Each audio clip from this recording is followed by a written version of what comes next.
उत्सव कार्यक्रम के अंतर्गत महाकवि सुब्रमण्यम भारती जी की जयंती को मनाने के लिए एकत्रित हुए हैं और मैं आज आपके सामने इस उपलक्ष्य में भाषा और प्रकृति के सामंजस्य पर चर्चा करने जा रहा हूँ। यह एक ऐसा विषय है जो हमारी भाषाओं और प्रकृति दोनों में गहराई से मौजूद है। सामंजस्य या हार्मनी वह संतुलन है जो विविधता में एकता लाता है और जीवन सुंदर बनाता है।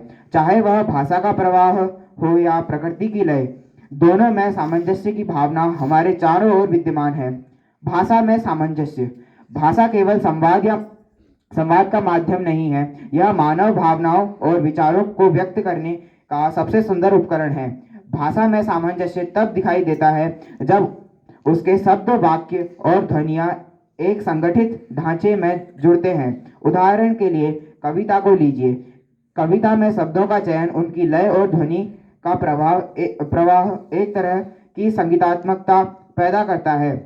वाक्य संरचना में भी सामंजस्य निहित है। जब एक वाक्य में कर्ता, क्रिया और कर्म सही क्रम से होते हैं तो अर्थ स्पष्ट होता है। भाषा का यह संतुलन न केवल संवाद को प्रभावी बनाता है बल्कि हमें भावनाओं और विचारों को गहराई से महसूस करने में सक्षम बनाता है। इसके अलावा भाषा में ऐसी विशेषताएं हैं जो सामंजस्य को बढ़ाती हैं। हिंदी भाषा में अनुप्रास जैसे अलंकार इसका एक उदाहरण है। चमचम चमकते चांदनी चौक जैसे वाक्य न केवल सुनने में अच्छे लगते हैं बल्कि हमारी कल्पनाओं को भी सजीव करते हैं। प्रकृति में सामंजस्य। अब प्रकृति की बात करें। प्रकृति स्वयं सामंजस्य का एक बड़ा उदाहरण है।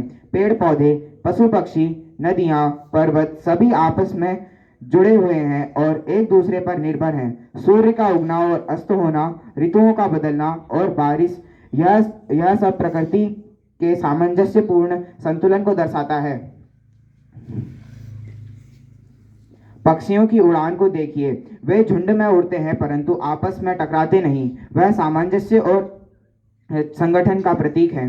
पेड़ों की जड़ें मिट्टी को बांध कर रखती हैं। नदियाँ जीवनदायिनी जल प्रदान कराती हैं और वायु हमें सांस लेने के लिए ऑक्सीजन देती हैं। यह सभी प्राकृतिक तत्व एक दूसरे के पूरक हैं।